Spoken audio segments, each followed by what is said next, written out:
prepare for the show! You were any better looking, I'd hump your leg! I don't mean you any harm. I will stab you like a wig.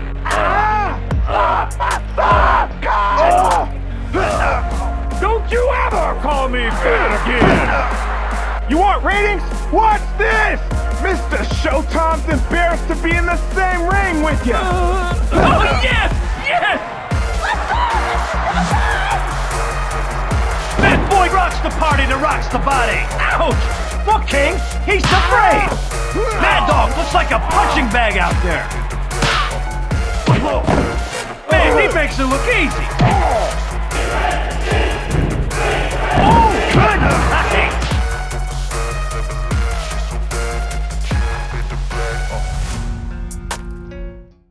So, for the last version of WWF Attitude, we'll be looking at the Nintendo 64 version, home to many terrible ports due to cartridge limitations, but of course quite possibly the worst offender, akin to Sega Dreamcast, the controller.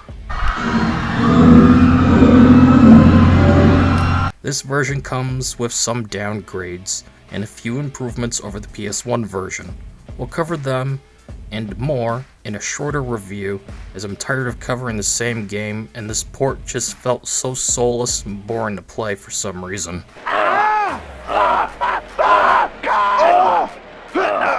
Starting off with Create a Wrestler. We got all the usual options here.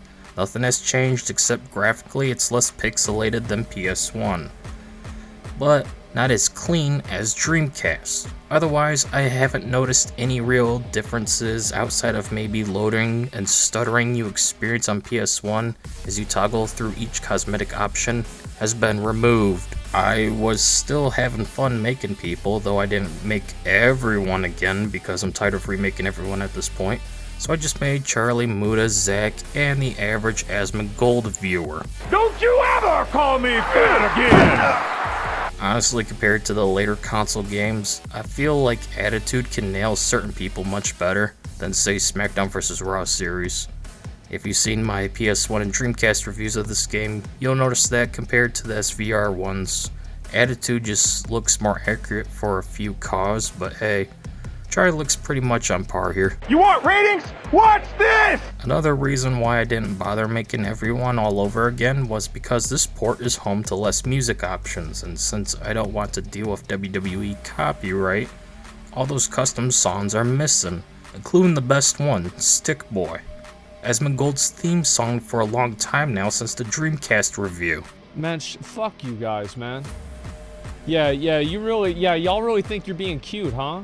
There may have even been more stuff missing given the limitations of the Nintendo 64 cartridges, so we'll just call it quits right here and get to the combat.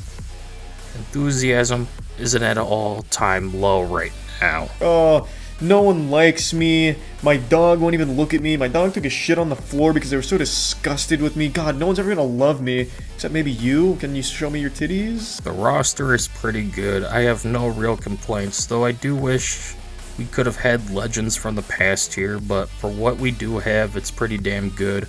I could recognize several wrestlers here, though there's a few nobodies, but the most diehard WWE fans will remember. I mean, who even is Rook, Ken Shamrock, Draw as D'Lo Brown, Dr. Death, Thrasher, or even Bradshaw for that matter. Exactly. I got plenty of people here for templates to base my cause on. Though, in this version, like I said earlier, I have no interest in bringing people back due to burnout and lack of all the original music. I mean, seriously, where is Stick Boy? This will take me a minute.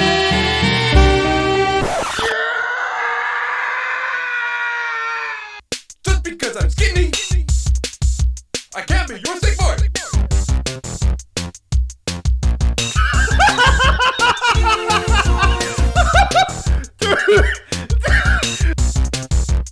No.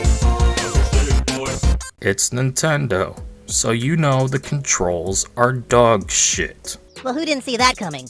The analog stick or D-pad to move around, left shoulder to change target and pick up weapons, A to kick, B to punch, right shoulder for dodge, up C arrow to climb in and out of the ring, down C arrow to block, right C arrow to run, and left C arrow to grapple.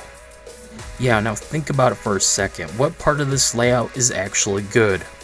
I'll wait.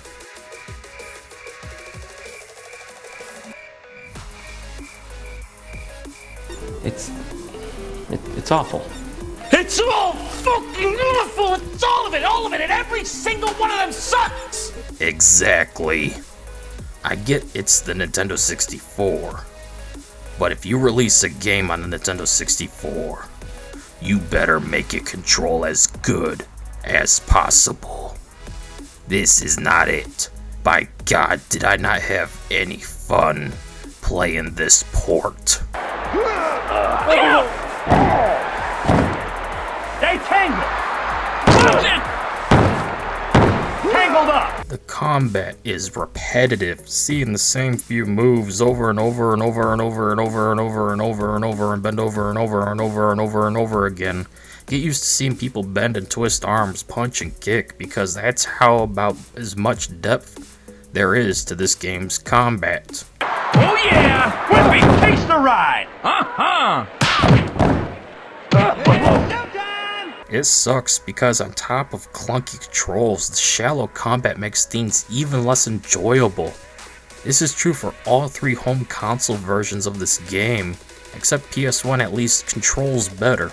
Honestly, the older I get, the more I hate Nintendo and their drug-fueled trip ideas. Oh yeah! It's showtime!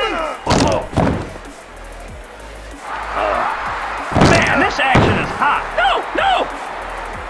Even when the AI is fighting each other, or you, they still use the same moves, even though each wrestler is supposed to have their own move sets. Apparently this game doesn't realize that. Such a mixed bag of an experience, I tell ya.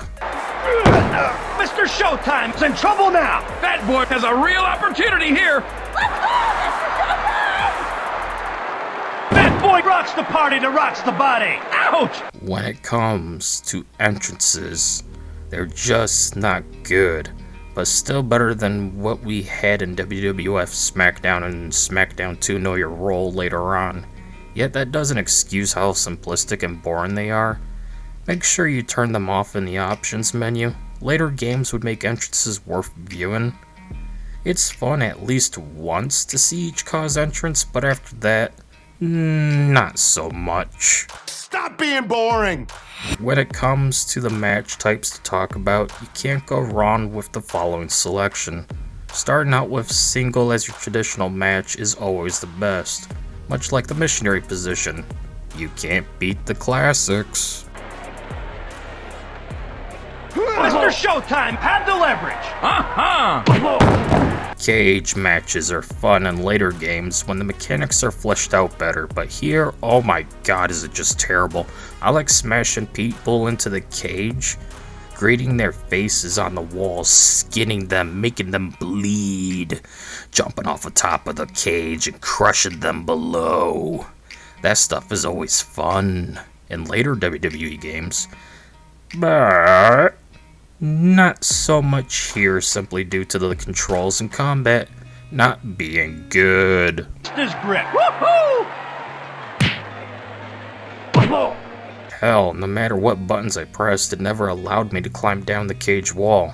Only up it, and then either to jump off and hurt myself or wait for someone to shake the cage wall to only fall in and still hurt myself. He nailed it! That's what the fans want to see. Check out this crowd! They're on there! Hey! Why don't you get in there and wrestle, Shane? Royal Rumble is for people only, and you must always play every single match in this game. There's no only CPU option, so every time you get eliminated, you'll take control of the next guy to enter the ring. Mad Dog takes the ride! You're the show of the century, Mr. Showtime! Wow, that fucking sucks still. Let me just watch the others, and if I want to join in, I'll hit the select button on whichever wrestler I want to control, akin to SmackDown vs. Raw, but whatever. I didn't play this match for long because this game's controls fucking suck. Ready! Down hard! Watch it! Oh man, that was brutal! Medic! Tag team is always fun. At least when the controls actually fucking work. Here, they don't. No matter what buttons I press, I can even tag in my partner. He just stands there as I get gangbanged.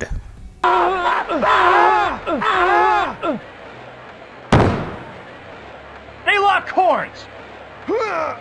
This was the worst offending match I played before I just gave up on this game. I'm not having any fun with this version in comparison to the PS1 version. Hank serves one up!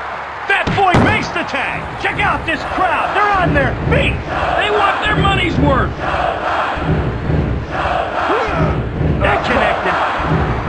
When it comes to the platform differences, I mean it's pretty much just graphics and controls for the most part. Nintendo 64 has less content because of the cartridge limitations. Dreamcast has the best performance, load times, graphics, and audio quality. But the controls were not so good in comparison to the PS1. PS1 had better controls, but that was about it. Game Boy Color. Do we even need to say anything about the Game Boy Color version? Just look at it. It shouldn't even have existed in the first place. True. If you have to play any version of WWF Attitude, make it the PS1. Simply because of the controls. If a game controls poorly, it's a bad game no matter what. Because if you can't even play the game, then what is the fucking point of it existing? Okay. Well, that does it. We're done here. That was the very last version of WWF Attitude covered. Sadly, no PC port, but it would have been the second worst, no doubt, because of 90s PC ports being infamous. I mean, you think we have it bad today? It was way worse back then. So time to wrap things up and be done with this journey. Thanks for participating. At the end of the day, WWF Attitude for Nintendo 64 is a mediocre game I can kind of recommend. Out of all 4 versions, it's the second worst one by far. If Nintendo just made a normal controller with a disc-based console, we wouldn't be in this mess we're in right now.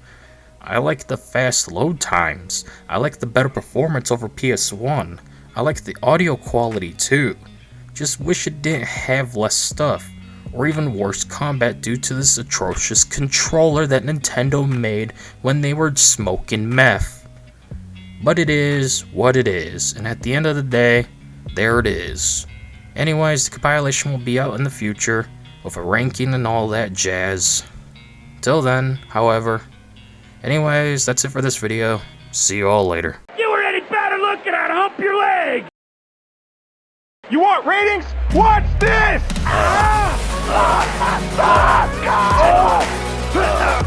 Don't you ever call me fat again! Fat boy rocks the party that rocks the body! Ouch!